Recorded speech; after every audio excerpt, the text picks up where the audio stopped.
السلام علیکم، ستړي مشئ، وخت مو په خیر.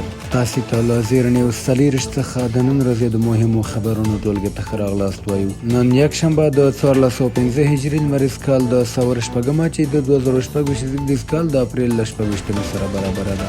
زه رسا فهم او تاسې ته له زیر نیوز څلېرویشت څخه د نړۍ مهم خبرونه وړاندې کوم، خو په پیل کې د مهمو خبرونو سرټکي.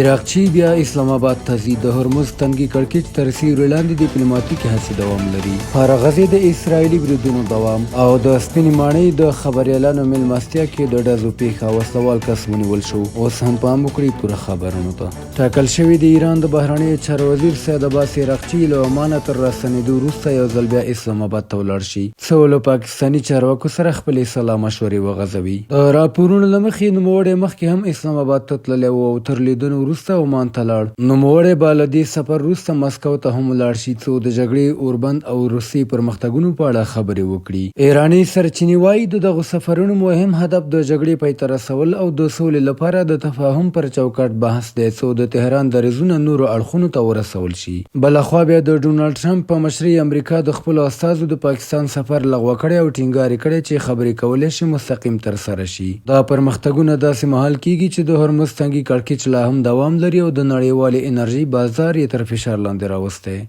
غزې کې د اسرائیل بریدونه دوام لري. په یوه اونۍ کې له 25 زیات فلسطینیان وژل شوي. پر غزې لا هم اسرائیلي بریدونه روان دي چې د ملکي وګړو د مرګ ژوبلې لړۍ یې دوامداره کړې ده. د راپورونو پر بنسټ یوازې په تېرو 4 ساعتونو کې لږ تر لږه 4 فلسطینیان وژل شوي او څو نور ټپیان دي. د معلوماتو پر بنسټ د تېر اوربند له پیل راهیسې د وژل شویو فلسطینیانو شمېر له 800 کسانو اوښتی چې دا د جګړې د شدت څرګندونه کوي. شنونکي وایي اسرائیل هڅه کوي د پولیسو او محلي ادارو په نښه کولو سره په غزه کې اداري جوړښتونه له منځه یوسي او سیمه بې ثباته کړي. د دوی په باور دا ستراتیژي د دې لپاره ده چې خلک له خپلې سیمو بې ځایه شي او د سیمې خالي کېدو زمینه برابره شي.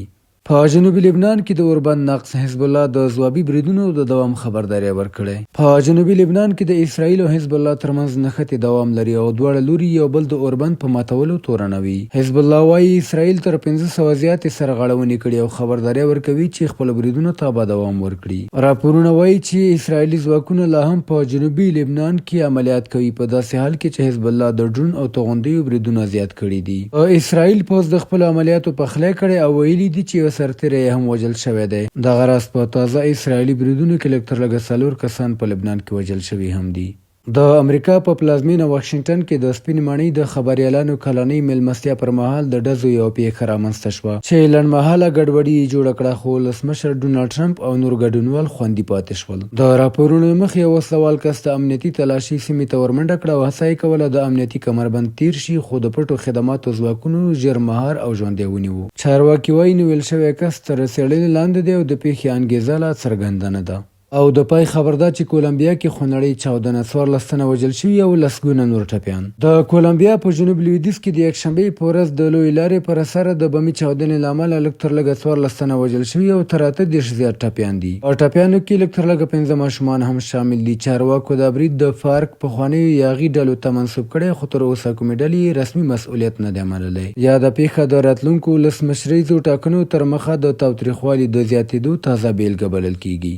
بهرني خبرونه هم دومره د کورنیو او سپورټي خبرونو لپاره زموږ پاڼې وڅارئ. په خواله رسنیو فیسبوک، انسټاګرام، ایکس، یوټیوب او ټیک ټاک زموږ خپرونې خوښې او موږ تعقیب کړئ. ادرس یې زیر نیوز 4 تر سبانې خپرونې د الله په امان.